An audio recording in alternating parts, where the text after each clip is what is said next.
Oke, jumpa lagi dengan saya di channel kesayangan kita di channel Pojok Inggris. Pada video kali ini kita akan membahas tentang trik cepat menjawab soal TOEFL structure bagian strategi 11, yaitu reduce adverb clause. Sebagaimana pada video sebelumnya bahwa klausa yang bisa di reduce itu ada dua, yaitu satu adjective clause dan yang kedua adalah adverb clause. Dan fokus kita pada video ini adalah reduce adverb clause. Bagaimana cara mereduce adverb clause? Cara yang pertama adalah dengan cara menghilangkan subjek dan be verb. Jadi di reducing adverb clause itu agak beda dengan di reducing adjective clause. Kalau di adjective kan yang dibuang adalah connector dengan be verbnya. Tapi kalau dalam adverb clause yang dibuang adalah subjek dan be verbnya. Contoh, ada dua contoh. Contoh yang pertama, though Anthony is sick, he still goes to school to join the class. Maknanya, walaupun Anthony sakit, dia masih pergi ke sekolah untuk mengikuti kelas. Ini dalam bentuk yang sempurna. Maksudnya sempurna itu semua elemen dalam kalimatnya ditampilkan semua. Ini Anthony is sick kalimat pertama, Anthony subject is verb, he still goes to school to join the class. Ini kalimat kedua, he jadi subject, goes jadi verb dengan satu connector berupa though. Kalau mau dalam bentuk reducing, tinggal membuang yang dicetak putih ini, tulisan yang warna putih dibuang saja subjek dan verbnya. Konektornya tetap ditaruh atau diletakkan sehingga menjadi though sick he still goes to school to join the class. Maknanya sama dengan yang tadi, dengan yang pertama. Contoh yang kedua, if you are nervous you can take deep breath to solve it. Maknanya jika kamu gugup, kamu bisa mengambil nafas yang dalam untuk mengatasinya, nafas yang panjang maksudnya. Ini juga dalam bentuk yang complete karena ada subjek verbnya. Yang kalimat pertama ini you are, kalimat kedua you can take, subjek verbnya dengan satu connector berupa if. Ketika mau di reducing tinggal buang you are-nya, subjek dan verb to be-nya, menjadi if nervous you can take deep breath to solve it. Maknanya sama dengan yang tadi. Hanya bedanya yang complete form maupun yang reduced form itu kalau dalam writing jauh lebih bagus yang dalam bentuk reducing, sehingga disarankan kalau dalam writing mending pakai yang sudah di reducing.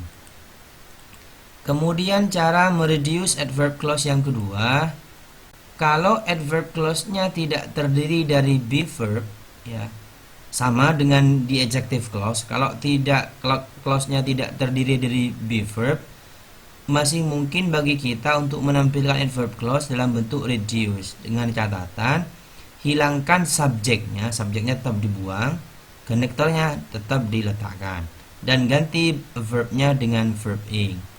Contoh, before you submit the report you should check it well. Maknanya jika sebelum kamu menyetorkan laporan itu, kamu seharusnya mengeceknya dengan baik. Kalimat ini kan tidak ada verb to be-nya, langsung verb 1. Ini bisa di reduce dengan cara membuang subjek yang you di sini, kemudian merubah bentuk verb 1-nya menjadi verb ing, sehingga menjadi before submitting the report you should check it well. Ini yang sudah dalam bentuk reduced. Maknanya sama dengan yang tadi.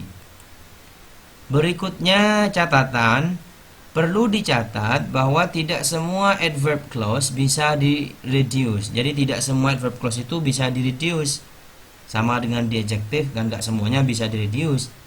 Ada beberapa connector dalam adverb clause yang tidak bisa di reduce. Connector tersebut bergantung kepada bentuk kalimatnya, apakah ia berbentuk kalimat aktif, active voice, atau kalimat pasif, passive voice. Contoh, once you submit your thesis, you will graduate. Ketika kamu menyetorkan tesismu, kamu akan lulus.